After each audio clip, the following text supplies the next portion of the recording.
I am the Tofu Golem. Please enjoy the video. You start by opening Facebook and signing into the account that tracked the videos. Once done, go to your profile, tap the three dots next to your name, and open Activity Log. This area lists actions in chronological order, and you need it to isolate video history. Next, use the Filter menu. Choose Interactions, then Videos Watched, or type Video in the search box so you only see relevant entries and avoid deleting unrelated activities. Now you'll remove entries precisely.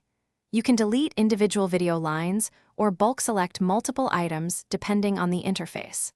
On the web, click the three-dot menu next to each entry and choose Delete or Remove. In the mobile app, tap the ellipsis and select Hide from Timeline or Delete Activity. Make sure to confirm any prompts so the action completes. This clears those specific records and reduces their effect on future watch suggestions and adds personalization. Finish by clearing related traces and tightening settings. Clear your Facebook search history and recent searches to remove correlated signals. Then go to Watch History and Add or Recommendation settings to limit how quickly similar videos reappear.